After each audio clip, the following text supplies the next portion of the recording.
I'm Jennifer. Today was supposed to be a throwback to simpler times, hanging out at the amusement park with my bestie, Rachel. We were all about reliving those carefree childhood moments, scoffing down cotton candy, and screaming our heads off on roller coasters. As we stood in line for the Ferris wheel, a little boy in front of us was bouncing around, barely able to contain his excitement. He was with this guy, around my age, trying to keep the kid from darting off into the crowd.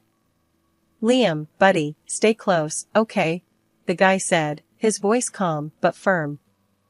The kid, Liam, nodded, but his attention was all over the place.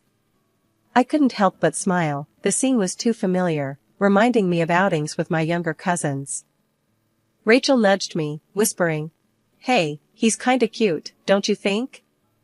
I shrugged, trying not to look too interested. Who? The kid or the guy? Very funny. The guy, obviously. We got on the Ferris wheel, and as fate would have it, those two ended up in the compartment next to us. From up high, with the world shrinking away, the guy and I exchanged smiles. He had this easy, open face that made you trust him right away. Once we were back on solid ground, Rachel, ever the wingman, dragged me towards them under the guise of helping Liam find his dropped toy car near the exit. "Thanks for helping out," the guy said as we handed the toy back to Liam. "No problem. He's your son?" I asked, trying to sound casual. He chuckled. "Nephew. I'm Jake, by the way, and this whirlwind is Liam." "Jennifer," I said, shaking his hand. "And the lifesaver over there is Rachel." Rachel waved, and Liam tugged on Jake's shirt, asking for ice cream. Jake looked at us, a bit hesitant, then made an offer. "How about we all grab some ice cream together? My treat." "Only if we get the biggest cones." Rachel jumped in, and we all laughed, making our way to the nearest ice cream stand. As Jake managed Liam's hyper-energetic ice cream requests, I saw a different side to him. He was patient, kind, and surprisingly easy to talk to. We started chatting about random things, favorite movies, worst amusement park rides, and how neither of us can stand clowns. "So, you come here often?" Jake asked, his tone teasing. "Only when I feel nostalgic or when someone drags me out," I replied, nudging Rachel who was busy demolishing her double scoop. We spent the rest of the day together, wandering from ride to ride, sharing stories and laughs. As the park lights began to glow against the dusk, Jake pulled out his phone. "Can I get your number? I'd love to do this again, maybe without the wild rides and sugar highs next time." I felt a warm flush of excitement as I typed my number into his phone. "Sure, that sounds great." He grinned. "Great. I'll call you." And he did. The very next day. After Jake called, things between us moved pretty fast, like we were both sure this was it. The dates turned into weekends together, and those weekends turned into an easy routine of just knowing where each other fit. Before we even realized it, we were talking about forever. The day Jake proposed was as simple and beautiful as everything else with him had been. No dramatic gestures, just us on a quiet evening walk. "Jennifer," he started, stopping mid-path and looking a bit nervous, which wasn't like him at all. "I've been thinking a lot about us." "Yeah?" I asked, feeling my heart start to race a bit. "I don't want to scare you off or anything, but I know I want to spend the rest of my life with you. Will you marry me?" He pulled out a ring, not flashy, but perfect. My heart skipped. "Of course, I will, you goof. I thought you'd never ask." The wedding was small, just close friends and family. His parents, Mike and Susan, were everything you'd hoped for. Warm, welcoming, they made me feel like I'd been part of the family for years. Susan hugged me tight the first time we met, whispering, "We're so glad he found you." But it wasn't all smooth sailing. Jake's sister, Sarah, was a different story. She was polite enough at the wedding, but I could feel the chill off her. She didn't make it easy, always keeping a bit of distance, her words polite but cold. A few months into the marriage, during a Sunday dinner at Jake's parents' house, I tried to break the ice with her. "Sarah, I was thinking maybe we could go shopping sometime, get to know each other better." She looked up, a bit surprised, then masked it with a polite smile. Maybe. We'll see. I'm pretty busy these days. Her husband, Tom, chimed in with a chuckle. Busy? Babe, you spend more time at the gym than you do at home. Sarah shot him a look that could curdle milk. Some of us care about staying healthy. Life after the wedding felt like it was on fast forward. Me and Jake, we were solid, and soon enough, we got the news that would change everything. I was pregnant. The excitement, it was something else. We were gonna have a baby, our own little family expanding. Jake, are you ready to be a dad?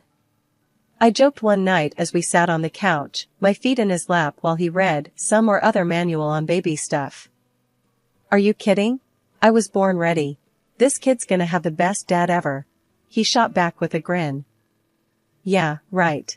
Just wait till it's your turn for diaper duty at 3 a.m., I teased. When Johnny was born, it was like a piece of the universe just clicked into place. He was perfect, you know? All those cliches about parents falling in love the moment they see their baby, they're all true. But life, it doesn't always play fair. Johnny was 8 when we got the kind of news that just floors you. Leukemia. It hit us like a freight train. Everything else stopped. Nothing else mattered but getting our boy through this. Jake was a rock, but I could see the strain on him, same as it was eating at me. We spent more time in hospitals than at home. Treatments, tests, more treatments. It was a whirlwind that didn't seem to end. One day, coming back from the hospital, Jake just broke down in the car. Jennifer, this is killing me. Seeing him like this, it's too much. I grabbed his hand, squeezed it hard. We'll get through it, babe. We have to. For Johnny. But it was tough. The disease, it's a monster. It'd retreat a bit, give us a glimmer of hope, then come roaring back. And Johnny, that poor kid, he never complained, not once. Kept talking about getting a puppy one day, when he got better. I'm gonna name him Rocket, he'd say with this little smile. 'Cause he'll be fast like a rocket. It broke my heart, every single day. And then, after a year of fighting, just when we thought we might be seeing a bit of light, it was over. Johnny passed away. After Johnny passed, the house was suffocating, filled with too many echoes of laughter and footsteps that would never sound again. The emptiness was a physical ache, a relentless pressure against my ribs. I spent days, then weeks, tangled in bed sheets, the world outside continuing without a hitch, and it seemed so wrong. Jake, he tried to reach me, his voice a lifeline thrown into the murky waters of my sorrow. Jennifer, love, you gotta eat something, he'd say, his hand hesitant on the door, his silhouette a shadow against the light. I'm not hungry, would be my muffled reply from the depths of our bed, the blankets over my head like a shroud. He'd sigh, the sound heavy with his own grief. Okay, but I'm here, alright? Whenever you're ready. But ready didn't seem like it was ever going to be part of my vocabulary again. How could I be ready to face a world that no longer had Johnny in it? One evening, he came home from work and found me sitting on the floor in Johnny's room, surrounded by his toys and books. He didn't say anything at first, just sat down next to me, his presence a steady warmth. Jennifer, talk to me, he finally whispered, picking up a model airplane Johnny loved. Please, babe. I shook my head, tears streaming down my face. Why? It doesn't bring him back. Nothing does. He should be here, Jake. He should be playing and laughing and driving us crazy. Not this. Jake wrapped an arm around me, pulling me against him. I know. It's hell, Jennifer. But we're in this together, okay? You're not alone in this. Days turned into weeks, and I started to move again, robotically at first. The house needed cleaning, groceries needed buying, life's mundane rhythms waiting for no one, not even a grieving mother. Susan, Jake's mom, started dropping by, always with too much food and an abundance of kindness. Jennifer, you need to keep your strength up, she'd coax, her voice gentle, pushing a plate of something homemade and hearty towards me. I'm really not hungry, Susan. But thank you. I'd manage, the food a lump in my throat. She never pushed too hard, just sat with me, her company a quiet reminder that the world hadn't completely forsaken me. When you're ready to talk, I'm here. Until then, we eat or we sit, whichever you need. It was during one of those silent sit-downs when I found the words bubbling up, surprising even me. He was supposed to outlive us, Susan. It's not right.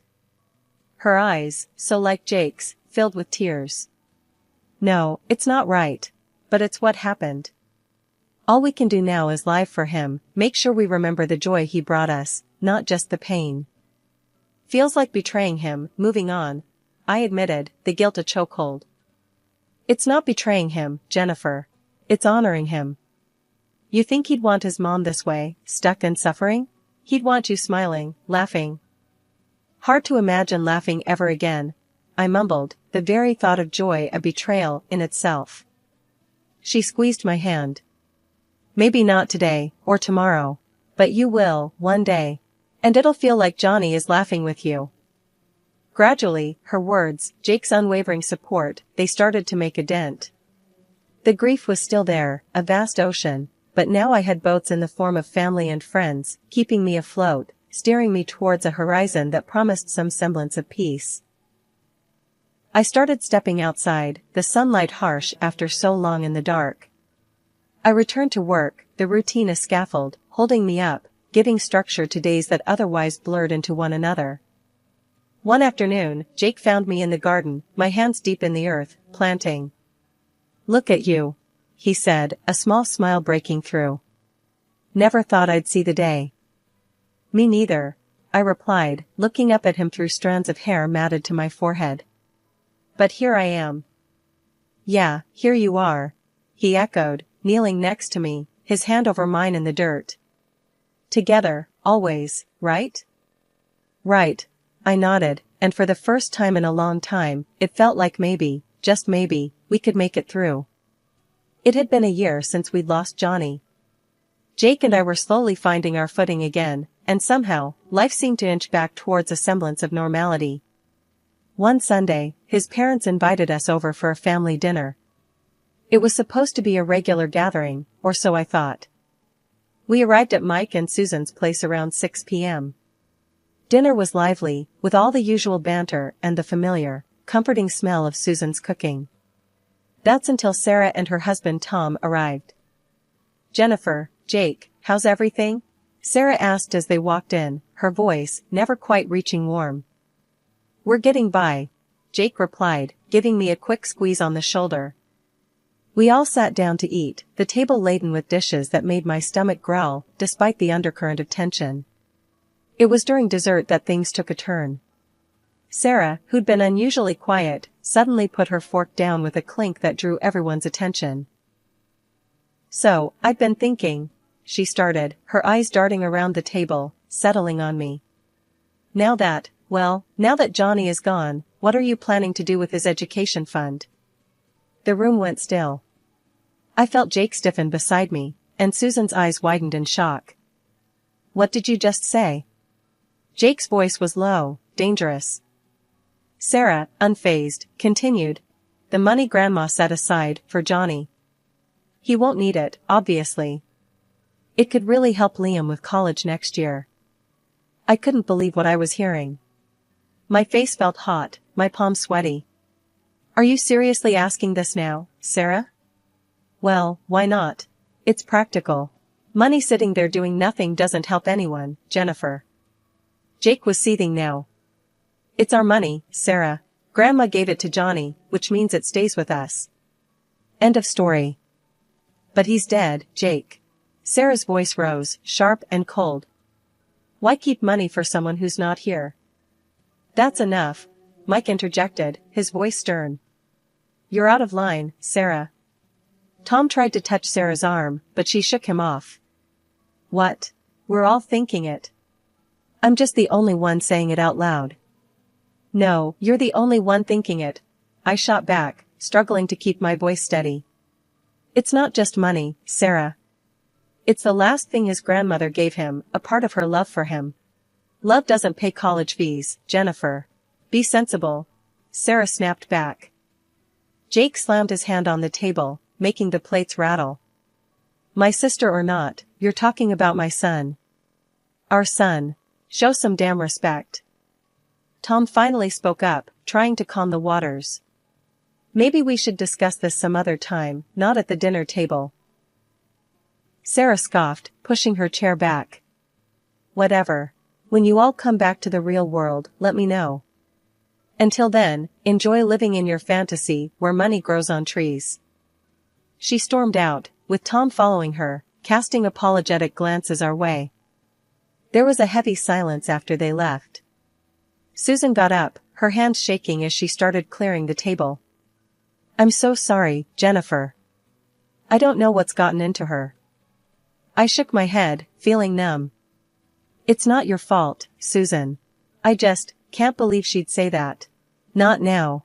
Not about this. We said our goodbyes, and the drive home was quiet. I leaned my head against the window, the streetlights blurring past. It was one thing to deal with the loss of Johnny, but facing such coldness from Sarah was a different kind of pain. How could family, blood, be so cruel? After Sarah's brazen proposal at dinner, I was livid, but once I cooled down, my mind started racing. Jake's grandma had given a similar amount to Sarah for Liam's education. So, where was that money? Curiosity got the better of me, and I found myself scrolling through Sarah's social media late one evening. The more I clicked, the clearer the picture became. There were Sarah, grinning in designer dresses, flaunting new jewelry, all dating back to around the time we lost Johnny. It was like a punch to the gut. Jake, come look at this, I called out, unable to keep the bitterness from my voice as I flipped through Sarah's posts on my laptop. Jake peered over my shoulder, his brow furrowing. When did she start living like this? Right after Johnny, after we lost him, I muttered, the timeline too perfect to be a coincidence. I couldn't let it go. The next day, I called Melissa, a friend who often got caught in the middle of family drama, hoping she could shed some light. We met at a little diner where nobody would bother us. So, have you noticed Sarah's spending spree? I prodded, trying to sound casual. Melissa stirred her coffee, looking uncomfortable. Yeah, it's hard not to. But did you know? Right after your boy, passed away, she seemed really happy. Said she came into some money. Happy? My voice cracked. Melissa, that money was supposed to be for Liam's college. Melissa bit her lip, glancing around before leaning in closer. Jennifer, I shouldn't say this, but she blew through Liam's college fund. Bought herself all sorts of stuff. She figured you'd end up giving her the money Johnny didn't get to use. I went straight home and told Jake everything. Watching his face cloud with anger and disbelief, I knew this was going to blow up. We need to tell my parents, he said decisively. Now. We drove to his folks' house, and Jake laid it all out for Mike and Susan, who listened in stunned silence. This is serious, Mom, Dad. Sarah spent Liam's education fund on herself and planned to claim Johnny's after. Jake's voice trailed off, choked with emotion.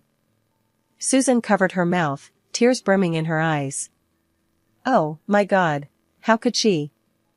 We need to confront her, Mike said sternly, a hardness in his eyes I'd rarely seen before. Half an hour after we got home after talking to Jake's parents about the money, Sarah showed up at our door, her face twisted in rage. Before I could even greet her, she barged past me into the living room. You've got some nerve, Jennifer. She spat, her eyes wild. Accusing me in front of everyone. You think you're so perfect? Sarah, you need to leave. Now, Jake said firmly, stepping between us. She ignored him, her voice rising. I had every right to that money. It was just sitting there, and I spent it on myself, and now my boy needs money for college. It's not like your son. She paused, her lips curling into a sneer. It's not like he needs it anymore. I felt a cold fire ignite in my chest. How dare you? I hissed, my hands balling into fists. You speak about my son, about his memory, with such disrespect? Jake grabbed her arm, pulling her towards the door. Get out, Sarah. I won't warn you again. But she yanked her arm free, standing her ground. You'll regret this, both of you. I'll make sure of it, she promised with a venomous look. Without another word, Jake pushed her out and slammed the door shut, locking it. We both stood there, breathing heavily, hearts pounding in the silence that followed. The dreadful moment came just a few days later, the day that would have been Johnny's birthday. I went alone to his grave to lay some flowers and spend some quiet moments, but what I found there stopped me in my tracks.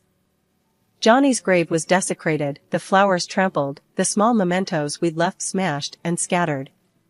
I fell to my knees, sobs wrenching from my throat, a raw, hollow pain tearing through me. When Jake and his parents found out, they were devastated. Jake held me close as I told them, his arms tight around me, his own grief mingled with mine. Who could do such a thing? Susan whispered, tears streaming down her cheeks. The answer came sooner than we expected. The police reviewed the cemetery surveillance footage and found that it was Sarah who had vandalized Johnny's grave. Tom, Sarah's husband, was furious when he heard what she'd done. He told us he was filing for divorce, unable to stomach her cruelty any longer. I can't be married to someone capable of this. I'm sorry for everything, he said, looking broken. The breach was too great, the act too vile. From that day, none of us spoke to Sarah again. Life after everything that happened with Sarah was like walking out of a long, dark tunnel into the light. Me and Jake, we were exhausted but together, trying to piece back a normal life from the shattered bits of the past months. One cool morning, I was sipping my coffee, staring out the kitchen window, when Jake came up behind me, wrapping his arms around my waist. You okay, babe? He asked, his voice low and concerned. I leaned back into his chest. Yeah, just thinking. It's been a hell of a year, hasn't it? That's when I felt it, a tiny flutter in my belly. I'd been keeping a little secret, unsure of the right moment to share it, but now it felt right. Jake, I've got something to tell you. I'm pregnant, I said, the words lifting some of the heaviness that had settled around us. Jake's reaction was instant. His eyes widened, then he broke into the biggest grin I'd seen in months. Really? For real? Yeah, for real, I laughed, the sound bright in the quiet morning. He lifted me off the ground, spinning me around, before setting me down and pulling me into a fierce hug. This is the best news, Jen. We're gonna have a baby.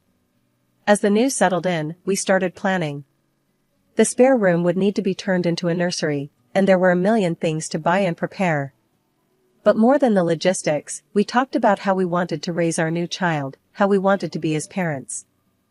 We'll do it right, Jake said one evening as we looked through baby books. Teach him or her everything Johnny taught us.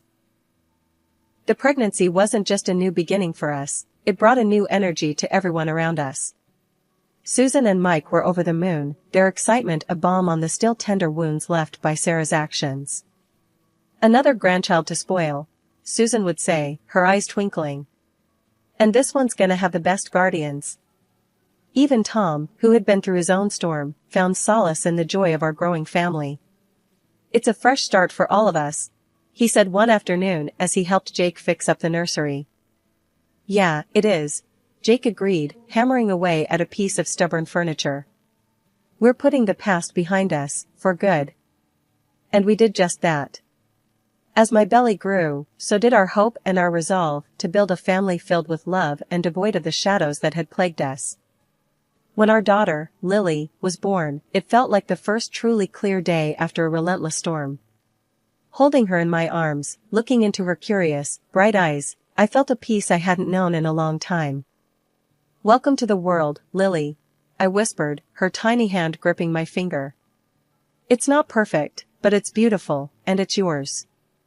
Jake, standing beside me, his hand resting lightly on my shoulder, looked down at Lily, and then at me. We did it, Jen. We're really doing it. Yeah. I smiled up at him, my heart full. We really are. As I watched Lily sleeping peacefully that night, a thought crossed my mind, linking the past with our future. One day, when you're a little bigger, I'll get you a puppy, just like your brother Johnny dreamed of, I whispered to her. We'll call him Rocket, fast and free, just like his dreams. In that moment, it felt like the circle was completing, a new chapter beginning with a nod to what we'd cherished and lost.